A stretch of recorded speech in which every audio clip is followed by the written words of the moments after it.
we'll start with techniques and models for medical writing. So this is a very general module. It will not take time. It will not take much time to complete. It is a very general module, all the things which we have discussed earlier. So again, we'll just revise those things in the form of the techniques and models which we can use for in the process of medical writing.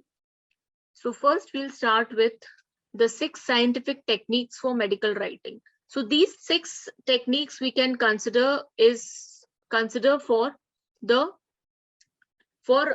idea development. Like for example, so if suppose if I ask you that you have to write an article, and then I will give you the topic also, like you have to write an article on diabetes mellitus. Okay, so now exactly at the same instant there are some thoughts which start coming in your mind. Okay, that what I will write in this,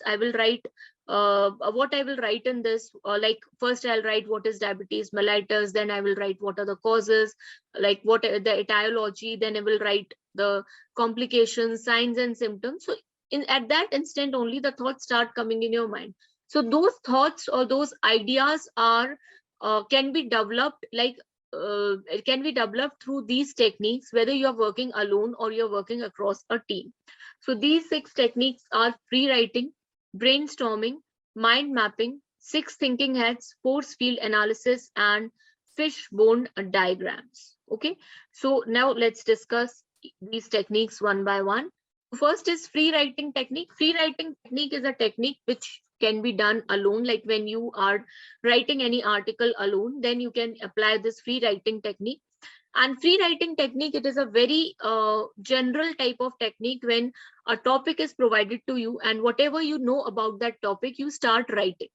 Okay, so that is a free writing technique. Like as I said, that you have to write on the topic diabetes mellitus, about the disease diabetes mellitus. So you just start writing about diabetes mellitus, whatever you know about that topic.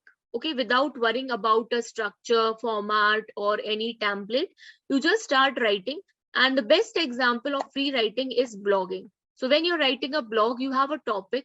There is no specific format which is provided to you. There is no content which is provided to you. Like this is a set of content you have to follow. This is how you have to write each of the section. No checklist, no guidelines, nothing you have to follow. Just whatever knowledge you have related to that topic, you write the relevant information and then you publish it. So that is the free writing technique. So free writing technique in which you create the content creatively for the general audience, and generally these type of contents, they are written in very easy and a simple language, and they are made for the lay audiences. This is a least structure content where think and write whatever comes in your mind, and it is a jump start to a creative process. And this technique is used because you cannot write a very lengthy document following this free writing technique. So just paragraph or 2 or a prose you can write with the free writing technique, like a 1-page content or 2-page content, not a lengthy document you can write using a free writing technique. Okay, the next technique is the brainstorming technique. So brainstorming technique, which is done across a team, like when you're working in a team. So how you can apply this brainstorming technique for idea development. Okay, so brainstorming technique, it is initially unstructured, where you are just putting down the words. Like I'll tell you what happens in this. Suppose you're working in a team and you are a team leader and you have a team of 7 members. Okay, and a topic is provided to you. So you will ask each member of your team to give the ideas to write that document. And then you collect those ideas. And then after that, you select, because as a team leader, now it is your responsibility to take the decision that which ideas are relevant to the topic, which ideas are not. Those ideas are written in a point form. They are arranged, they are selected, and on the basis of that idea, based on that ideas, the document is created. So that is a brainstorming technique. So it is initially unstructured. You're just putting down the words or the ideas, and then you're writing the ideas in point form. A critical aptitude should be kept while thinking. Means whenever you are giving ideas, you have to keep in mind as a team member that you have to give the ideas which is related to the topic. And the ideas are generated, and there's a requirement of a team leader or a strong facilitator also to execute this activity. So this is a team or a group activity where the idea does not, whether I give the idea or you give the idea, but the idea belongs to the whole team. It does not belong to a single person. And this technique is also used to write the small contents or the small articles. Next is 6 thinking hats. So 6 thinking hats is, it evaluates a problem or issue from different angles. Like when you are writing about any problem, like for example, when you're writing about the problem of the problem or the sewage problem in India, if you're writing about it. So towards what are the 6 different perspectives? So from those 6 different angles or perspective, you look towards a problem or an issue, and you evaluate a problem from different angles. So evaluates a problem using issue from different angles. It is effective when you're doing it in a group. Okay, and there are 6 thinking hats, which represents one dominant perspective to a problem. Then after going through all the information, there is a facilitator who takes the decision, and then that so that person is responsible for taking the decision, for taking the decisions that what will go in the article and what will not. Okay, so 6 perspectives, that is white, red, black, yellow, green, and blue. So each member represents the each color. Like the person who represents blue color is responsible for managing and for thinking process and for managing. The white hat person will comes up with the most factual information. Then the person who is representing the red color comes up with the findings and feelings and emotions, and but all those feelings and emotions, they should also be connected with some logic. And yellow hat, what are the benefits and what are the feasibility towards any issue, or brings the positive light towards to a document. And then the black hat, the person who represents the black hat is cautious. It looks towards the caution and the risk and the problems which are connected with the problem. And the green hat is the responsibility of the person who is wearing the green hat is to look towards a problem in a creative manner, to look for the alternatives, to suggest the solutions creatively. So this is how an article is written, where you are writing about a problem and giving the solution also, and how this and how these solutions can, and then ending the article with a positive impact. Okay, so the most balanced decision is achieved in when you're following this technique to write a document. The blue hat is a process like thinking about thinking, what thinking is needed, organizing the thinking and planning the action.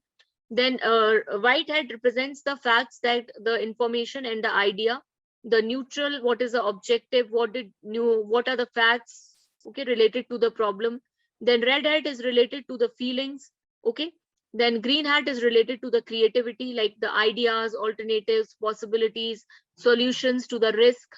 Okay, then yellow hat is related to the benefits, positive, plus points, why an idea is useful, what are the logical reasons which can be given.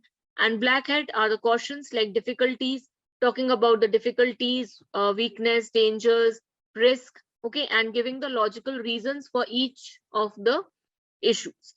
Okay, so this is how this technique will work. Then the force field analysis. Force field analysis is when a subject is too specific, like when you're writing about a subject. So you write about for the topic and against the topic. So you keep the idea in center like this.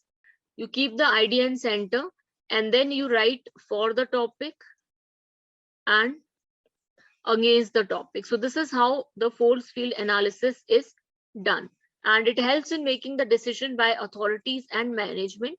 So let's see how it is done. Force field analysis. Force field analysis helps you to think about the pressure for and against, or on the basis of that you can make the decision. Okay, so driving forces, like you write about what is a driving force, or what is the information which is available, which is giving you related to when you have to write for the topic. Okay, so here you can write about the description.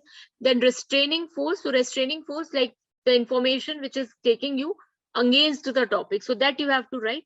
And depending upon, then you have to make a calculative decision that whether you have to write for the topic or you have to write against the topic, whichever information you are thinking that this is the right thing to opt for. And so again, so depending on that, you can decide that whether you have to write for the topic or against the topic. The next is the fishbone diagram. Fishbone diagram, the cause and effect diagram. So this is fishbone diagram is generally when you have to do the root cause analysis for a particular problem. So this fishbone diagram is actually the visual representation and which looks like a fishbone. That's why it is known as a fishbone diagram. So here, so in this diagram, you can understand, we'll go back and discuss that also. So this looks like a fishbone diagram, which is the effect, the problem or the issue, what are the causes, option 1, option 2, and option 3. For option 1, these are the causes. For option 2, these are the cause. For option 3. So for a particular problem or for a particular situation, what are the causes? So you start writing those causes, okay? And then from that causes, you try to understand that what is the root cause for this problem and how with the other cause this problem is being affected. So when you start writing about that, so that is known as a fishbone diagram. And as when you write in this format, it looks like a fishbone. That's why it is named as fishbone diagram. Okay, so the smaller the bones, the issue or result is seen at the fish mouth or head. So you can write the issue or a result, whatever you are writing as a fish mouth.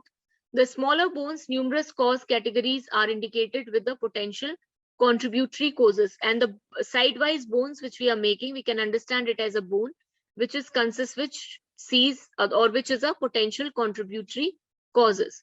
By instructing the team to look at the categories and examine alternate causes, a fishbone diagram can be useful in identifying the potential explanations for an issue that might not otherwise be considered. So with the help of this fishbone diagram, because you're considering all the causes or all the causes to that particular situation, effect or something, so effect, so then you can provide, so whatever causes you think that they are having the you identify the potential explanation for a particular issue. Otherwise, because if you're not doing so, then you will just write about 1 or 2 explanations or 1 or 2 explanation you'll give, and then it is over. So not in so just to prevent this happening, because there are many perspectives to a problem, especially when it is related to healthcare.